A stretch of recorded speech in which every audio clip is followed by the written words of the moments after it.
Good morning. Welcome to this service of the Unitarian Universalist Church of Amherst. We are so glad that you have chosen to join us in worship this morning.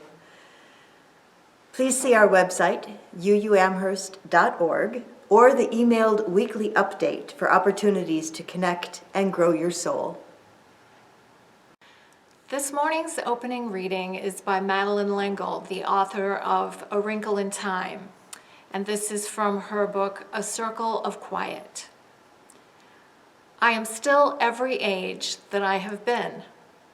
Because I was once a child, I am always a child. Because I was once a searching adolescent, given to moods and ecstasies, these are still part of me, and always will be.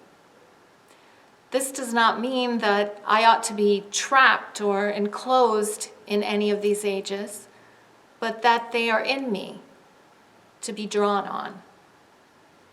Far too many people think that forgetting what it is like to think and feel and touch and smell and taste and see and hear like a 3-year-old or a 13-year-old or a 23-year-old means being grown up.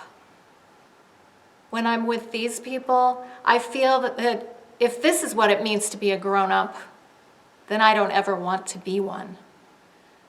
Instead of which, if I can retain a child's awareness and joy and be 51, then I will really learn what it means to be grown up. The flaming chalice is the symbol of Unitarian Universalism, the light of truth, the warmth of community, and the fire of our commitment to bring more justice and compassion to a hurting world. Today, Marlena Rice will light our chalice. We gather this hour as people of faith, with joys and sorrows, gifts and needs. We light this beacon of hope, sign of our quest for truth and meaning, in celebration of the life we share together. It's been said that Unitarian Universalism is the religion that puts its faith in you, trusting each individual to engage in the spiritual journey and to reach our own conclusions about spiritual matters. We do that in beloved community as we support one another in faith and friendship. In that spirit, this congregation has created a covenant, a sacred promise of how we will strive to be with one another. Please join me in speaking our covenant. Together we promise to gather in compassionate community, to celebrate diversity of thought and unity of spirit, and to seek wholeness for ourselves, our children, and our world. Please join Amy Malachowski as she leads us in number 128 in the Gray Hymnal, For All That Is Our Life.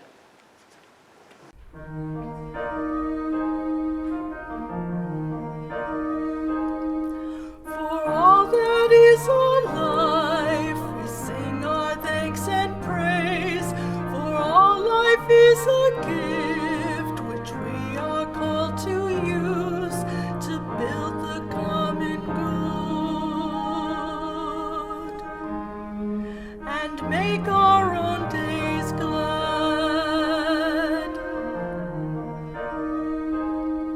For needs which others serve, for services we give, for work and its rewards, for hours of rest and love, we come with praise and thanks.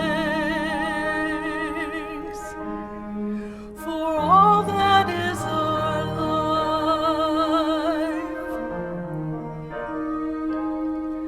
for sorrow we must bear, for failures, pain, and loss, for each new thing we learn, for fearful hours that pass, we come with praise and thanks. For all that is our life,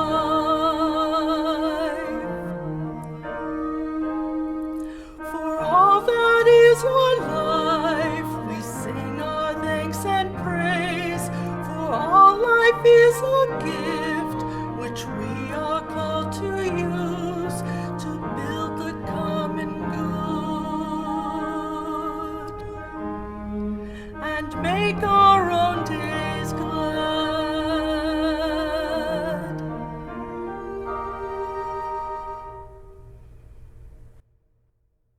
Spirit Play is a structured program modeled after Montessori, intended to engage children's minds and spirits via story lessons with compelling props. The stories help children to discover our 7 UU promises and the 6 UU sources. Our faith development facilitators and young participants have been using this programming for children in kindergarten through 5th grade since 2016. Spirit Play stories will be shared as the time for all ages during this month of May to illustrate the value of the program to the whole congregation. It is our hope that families will enjoy our online services together. In consideration for the attention span of our littlest friends, they will be in the beginning of the service each week. We hope you all enjoy and learn from Spirit Play. This underlay is blue. Sometimes blue reminds me of the sky and nature. I remember that nature is one of our Unitarian Universalist sources. I wonder if this story is about nature.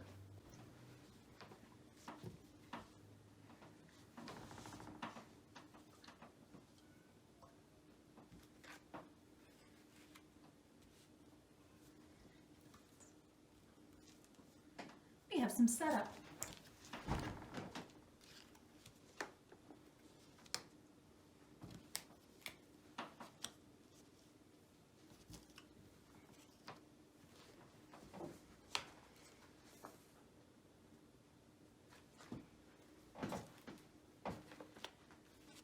If you've got the sun, and if you've got the rain, and you plant a little seed in the old back lane, and you wish and you pray and you keep the weeds down, you might find a root growing out from the seed in the ground. If you've got the sun,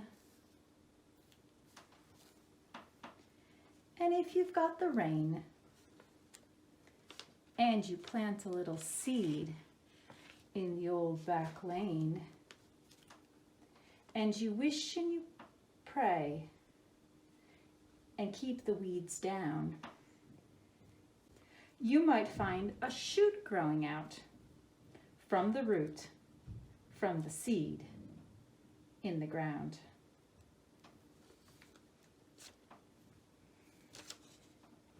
If you've got the sun and you've got the rain, and you plant a little seed in the old back lane, and you wish and you pray and you keep the weeds down, you might find a stem growing out from the shoot, from the root, from the seed in the ground.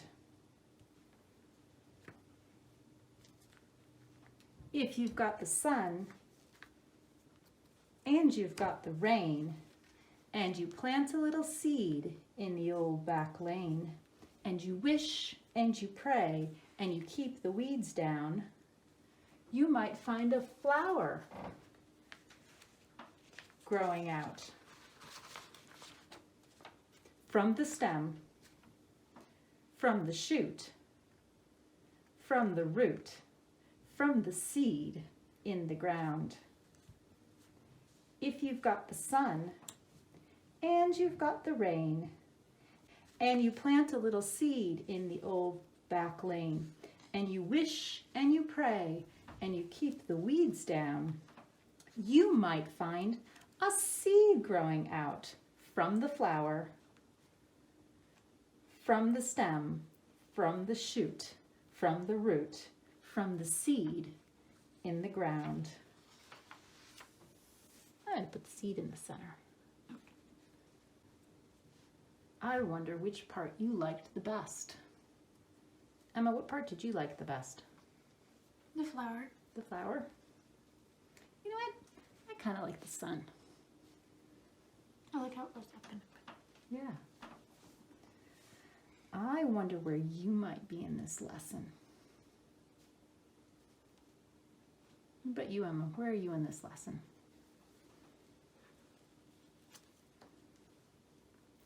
The rain cloud? Rain cloud? Sure. I don't know what I am. Maybe the soil. I think I want to be the soil.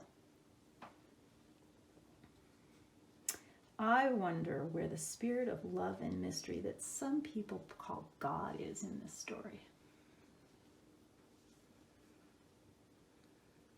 I'm going to put the weeds back.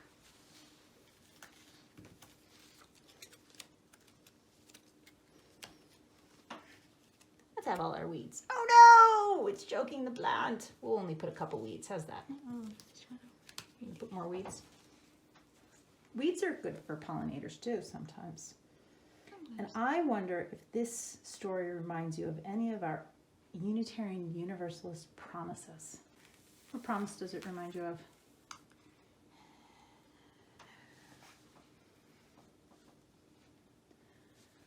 Easy one is number 7. Yeah.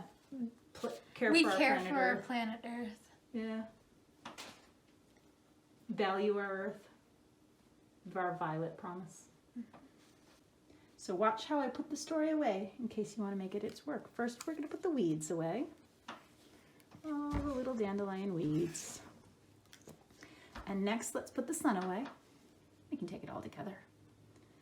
And then the flower and the seed and the rain cloud and all the raindrops. Gather them up to put them in our basket. And then the stem and the shoot and the root and the seed and the old back lane.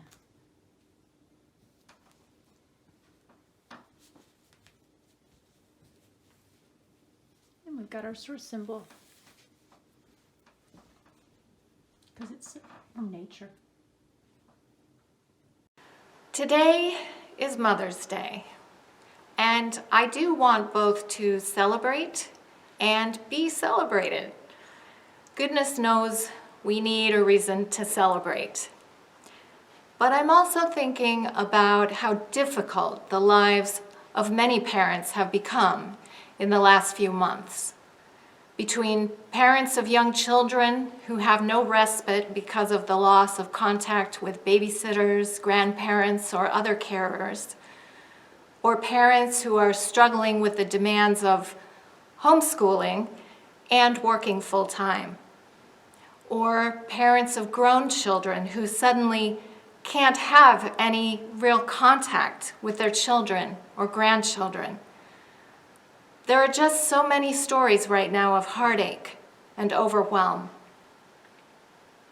And consequently, the celebration of Mother's Day is feeling heavy this year. Not because the work that mothers do and the place they hold in our lives is any less central now than at any other time in history. In fact, perhaps at this time we appreciate them even more. But it's certainly true that the circumstances that allow us to celebrate are suddenly and strangely constrained. The thing is, I've had a strained relationship with Mother's Day for years now, and I know I'm not the only one. The woman I was in my 20s, involved in my own growing up process and uninterested in children's lives, was pretty indifferent to Mother's Day. The woman I became in my 30s, longing for a family of her own, but unwilling to settle down with someone who really couldn't be the right partner, was on the outside of Mother's Day, looking in.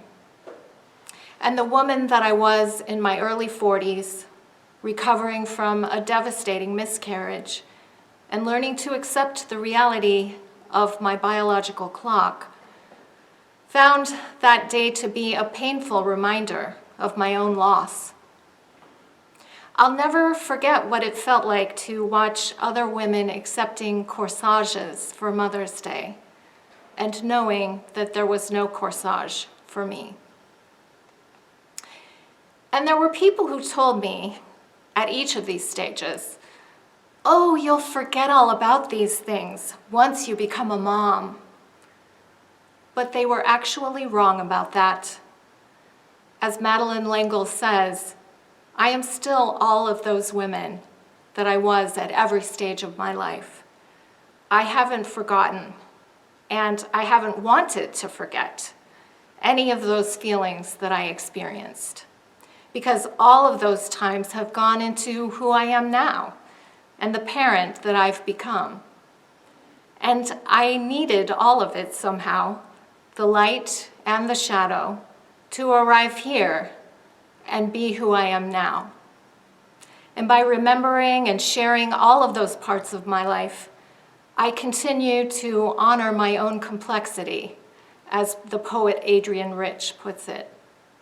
To celebrate only the shiny, happy parts of our journey is to deny and flatten that complexity, that richness of our experience.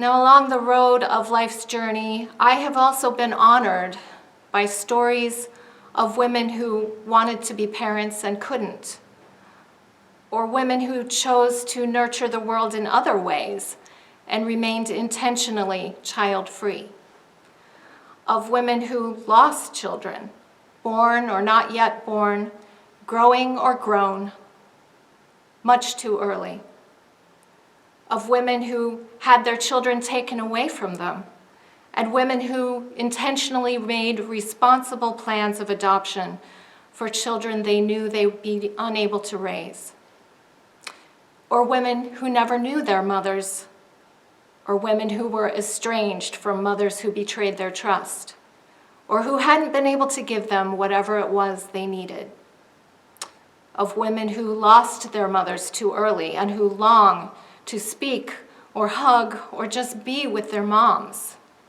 one more time. All of these experiences are beautiful and sacred and complicated, and all of these human stories deserve to be told and held in reverence. All of these people deserve to be seen and appreciated in the fullness of who they are. And that's why I struggle with Mother's Day, even after finally becoming a mom, and despite being grateful for that incredible gift.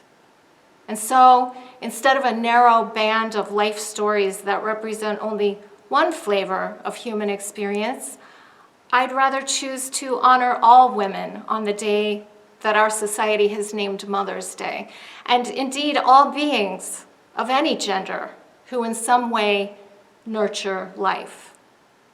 So, if you are involved in the work of caring for other humans or animals or plants or any living things, if you give time and energy to caring for our planet in some way, if what you do helps another being to thrive, then you are a nurturer, and I honor you today. As we remember the complicated, many-layered humans that our own mothers are and were, may we all choose to honor mothering and nurturing in all its aspects. And may we continue, all of us, to move in the direction of life and health and community, finding more ways to help each other thrive, even in these difficult times.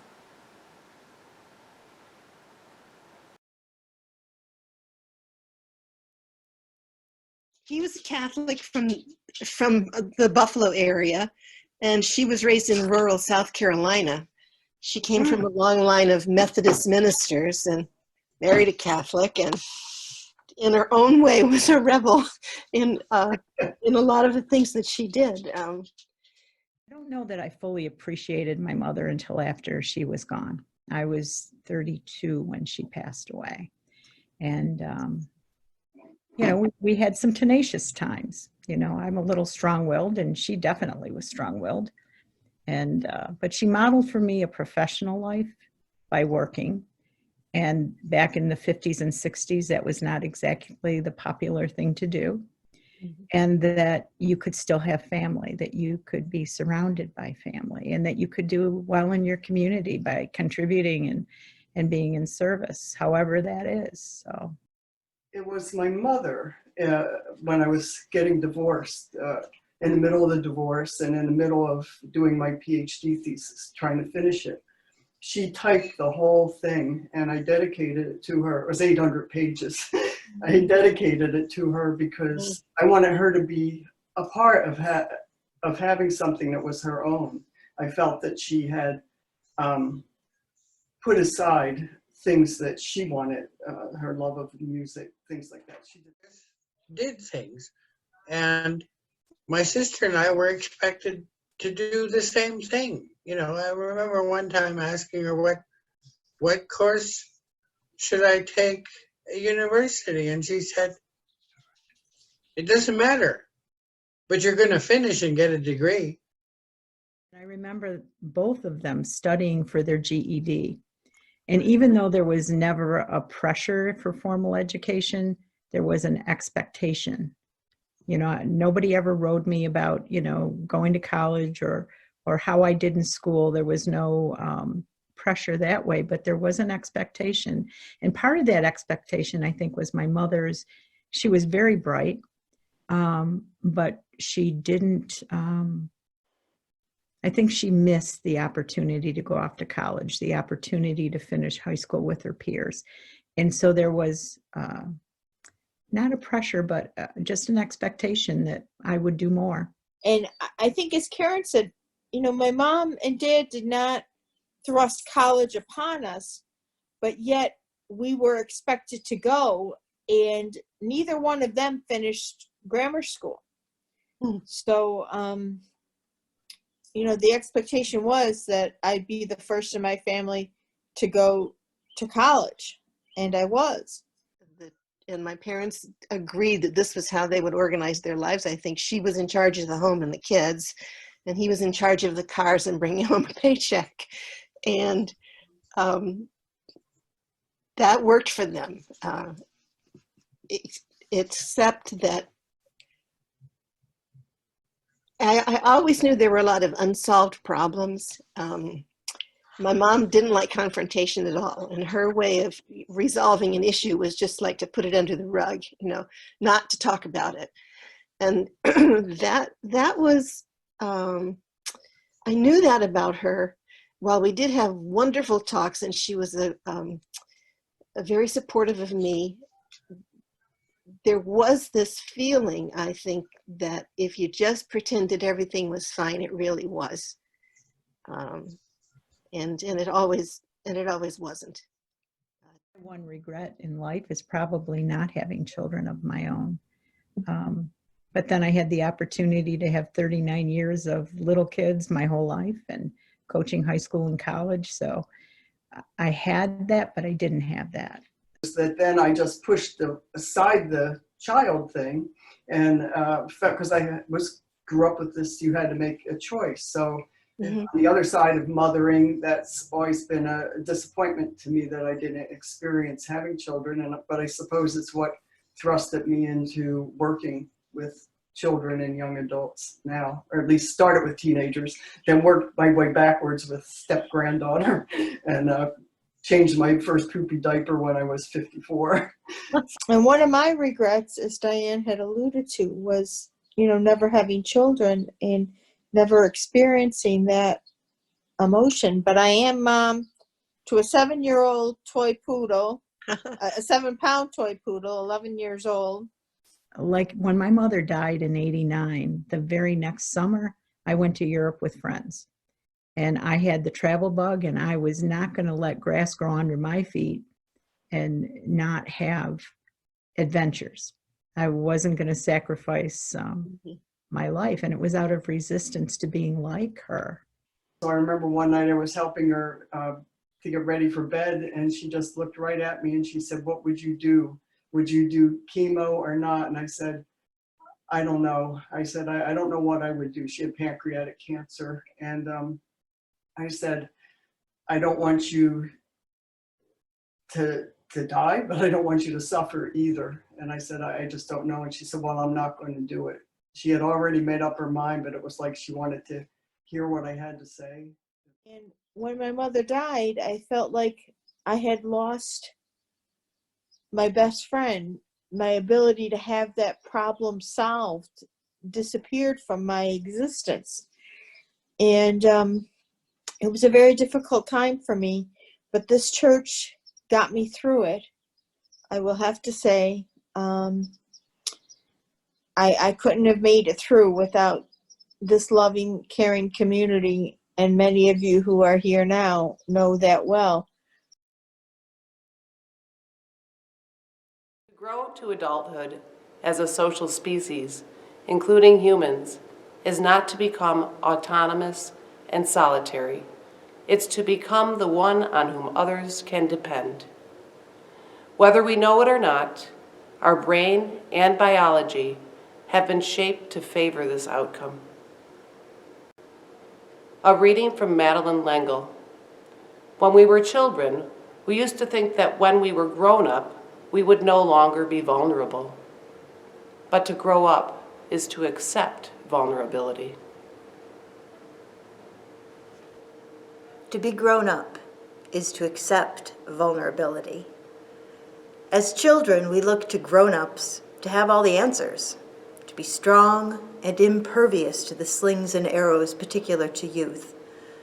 Throughout childhood, we dream of when we're older, when we can stay up as late as we want to, when we can drive, when we can finally have our own place. And throughout those growing years, unless we are very careful or have adults in our lives who help us to make sense of the victories and disappointments, the struggles and achievements, we run the risk of having our shells grow thick and hard, equating vulnerability with weakness. But we are not hardwired for rugged individualism. We're not wired for crusty solitude. We are meant for connection and community. We are made for interdependence and mutuality. As John Cacioppo writes, we are meant to become one on whom others can depend. Who depends on us? Maybe that feels like an easy answer. Depending on your personal circumstances, your answer might be nobody but me, or my immediate family. The expanded version could include a wider family circle for our fur families, our friends, our church, the people we work with, our neighbors. But we can draw the circle even wider. Those who visit our little free pantry, the businesses we support, the causes we support. Let's draw the circle wider yet. The dogs who drink from the water bowl at the edge of my front yard, the birds who frequent our feeders, the bees who need the nourishment from early flowers like dandelions, and the abundant life found in my front yard. I've barely begun to draw the concentric circles of interdependency, the myriad life forms that are directly impacted by my decisions and practices. Being grown up means we hold all of these lives in our tender care, and we share that love for all of life with those who will follow us. Being a grown-up is so much more than reaching a certain age or assuming more responsibilities. It is understanding our place in the family of things. Being a grown-up is a complex combination of being and becoming. Becoming grown-up is a series of thresholds, doors and gateways, greetings and goodbyes that we encounter no matter our age. We are never done never truly all grown up. We still contain all that we ever were. As Madeleine L'Engle wrote, still every age we have ever been, every age and stage a part of who we are and always will be. Much of our work in adulthood to make peace with ourselves is learning to embrace the child, the adolescent, the changing person within. We grow spiritually by embracing the thresholds, doors, and gateways. We learn the value of embracing and letting go through greeting and goodbye. We cannot remain who we once were. If we aren't growing and learning, we are slowly withering. The work we do in spiritual growth and faith formation is not to confine ourselves to immovable beliefs or unbeliefs, ossified by habit, fear, or a lack of curiosity. Instead of building a mausoleum for what was once our truth, engaging in spiritual practices and being open to new ideas and experiences brings us to new thresholds, opening to new vistas for exploration and deepening. The religious educator who invited Unitarian Universalist children and adults to exchange rote memorization of doctrine for experiences in the natural world, Sophia Lyon-Faz, said in her poem, "It Matters What We Believe," some beliefs are rigid, like the body of death, impotent in a changing world. Other beliefs are pliable, like the young sapling, ever growing with the upward thrust of life. No matter our age or stage of life, we can remain pliable. We can remain curious and vulnerable, risking appearing ridiculous as we seek what is true for us, what sings in us, what brings us joy. To be grown up is to accept vulnerability. I think I might be a grown-up, or at least actively engaged in the process of growing up. My earliest memories go back to being a child of 3, living in an apartment with my parents over our landlords, Jack and Lil, who I thought were Jack and Jill, and therefore quite famous. I remember spending a week at a time with my maternal grandparents, knowing that their home was my home too. And all of those organ club and Gideon meetings with Mrs. DeHaven and Brother Wilson and all of the picnics and potlucks. I remember being 6 and walking home from school to an empty house, one of the original latchkey kids, Generation X, with parents who both worked. And I grew an early sense of responsibility. I remember the daily heartbreaks of being a teenager, the lostness of young adulthood, continuing to learn and grow and remain open to the unfolding mystery and wonder of my life.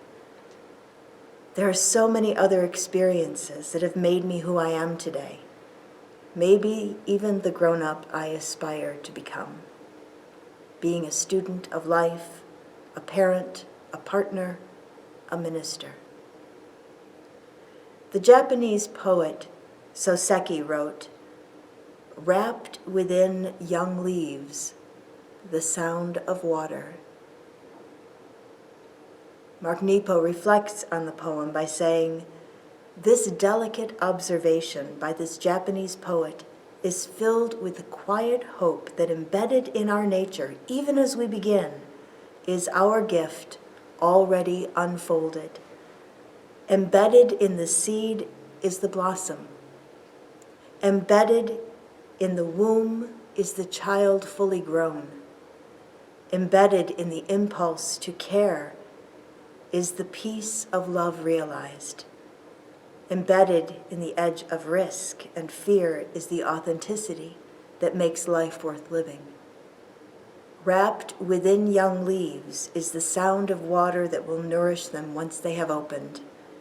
It's already there, prompting them to unfold and grow.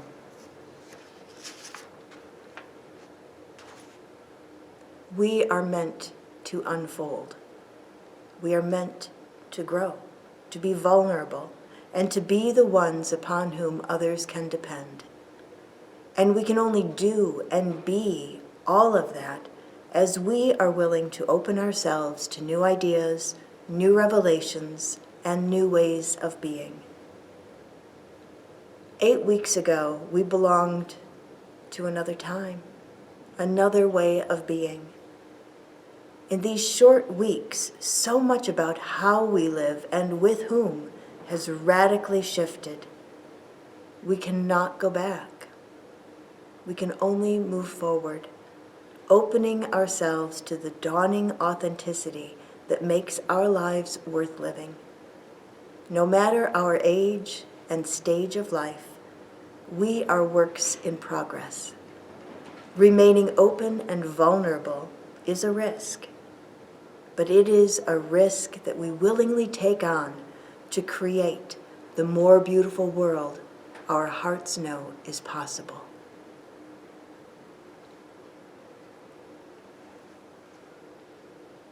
If we were gathered today in our beloved chapel, this would be the moment when the ushers would come forward and pass the offering baskets around. We may not be able to be in our chapel to do that together, but we can do it virtually.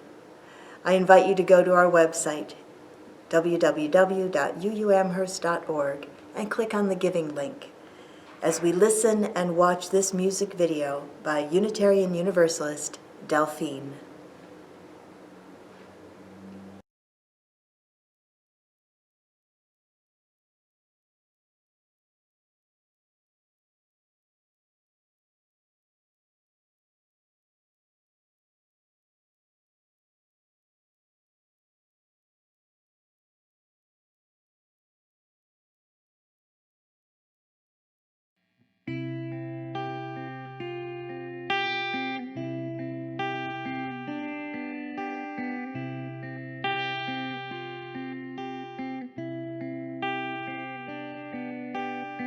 Couldn't stop rape culture, couldn't take back the night, but Gen X women survive through fight or flight. Glass ceilings above us, yeah, we knew Bush lied, but we didn't stop the war, honey. No, we barely even tried, but we raised the millennials. We let them play outside the closet, and we kept them safe. We stayed up late, learning new pronouns, new names. We raised the millennials. Yeah, we are the mothers of change.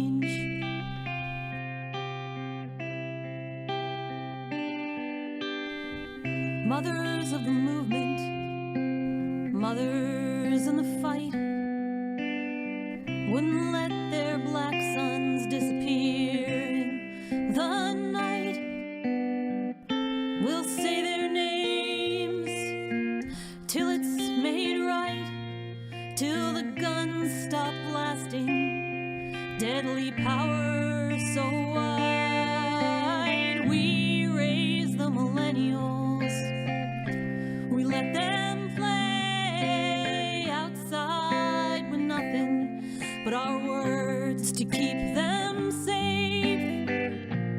When the tanks came, we stood in their way. We raised the millennials. Yeah, we are the mothers of change.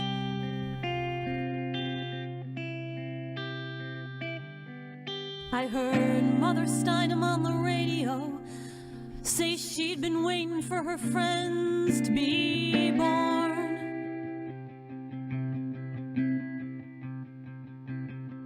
She'd been waiting for the millennials, and I cried 'cause she was right, and I cried 'cause she was wrong.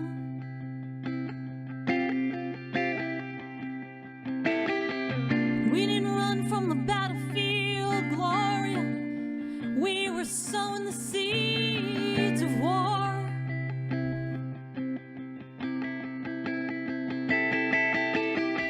We may not have won yet, honey, but we raised the ones we've been waiting for.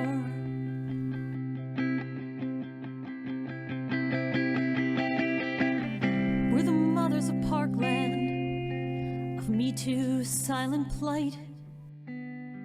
Though we came up in darkness, we raised up light.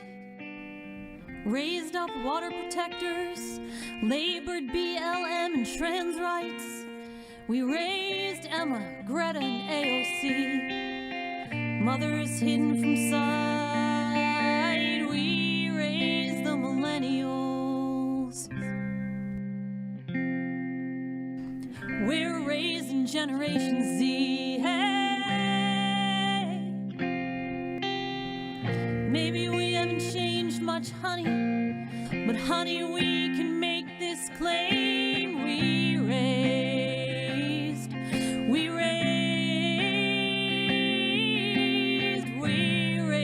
the millennials. Yeah, we are the mothers of change.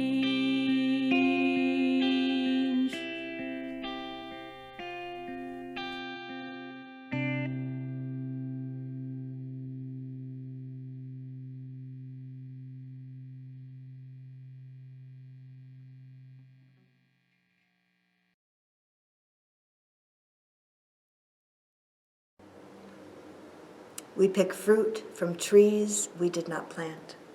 We drink water from wells we did not dig. This is as it should be, so long as we dig and plant for those who will come after us. Each week, we affirm the light of truth, the warmth of community, and the fire of commitment.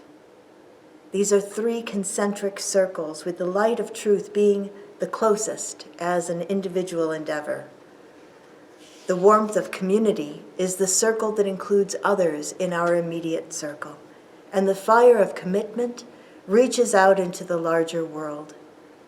At this time, we consider those in our immediate circle. We hold one another in care and trust that we too will be held.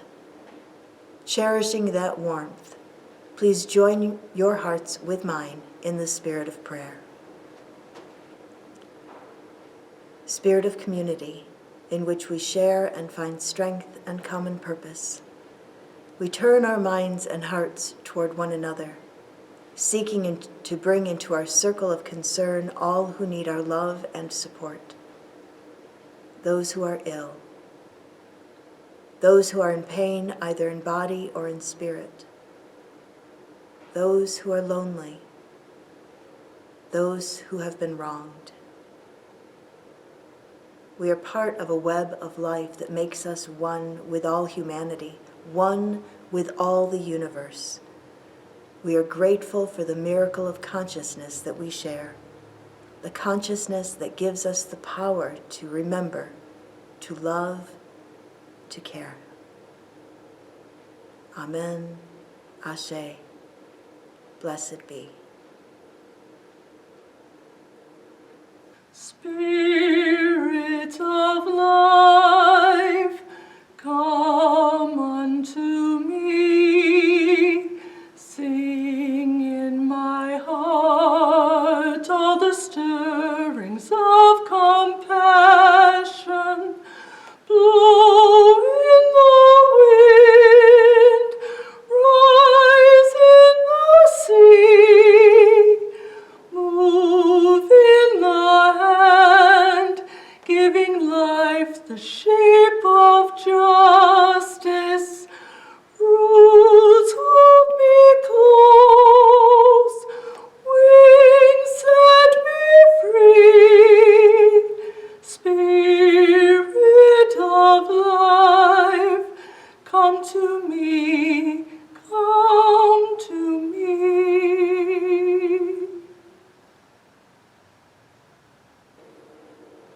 Travel light and travel easy till I see you once again.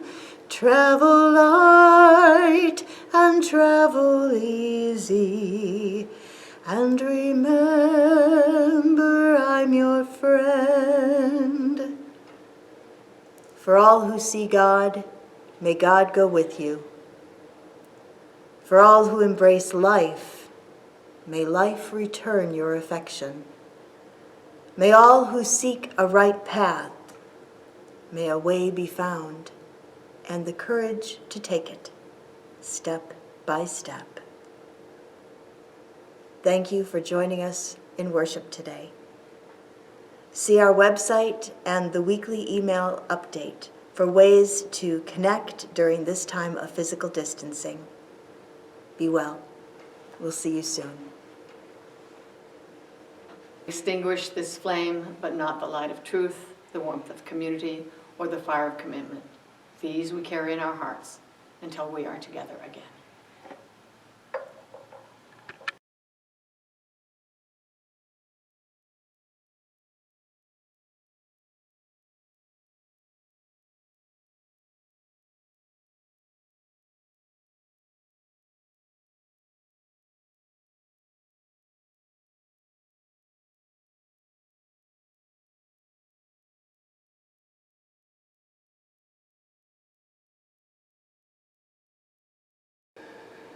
And make I'm sorry, for all that is our life.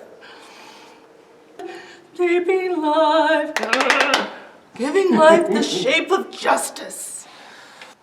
We gather, take two. Sorry. A reading by John Cacioppo. When we were children, we used to think that we were grown up. Take two. Take two. We're never alone. We're never done. We're never truly, take two. We extinguish this chalice, but not the light of flame, the warmth of community, or the fire of commitment. Yeah, take two. Take two. I gotta get the words again. We extinguish. Spirit of life. Travel light, take three.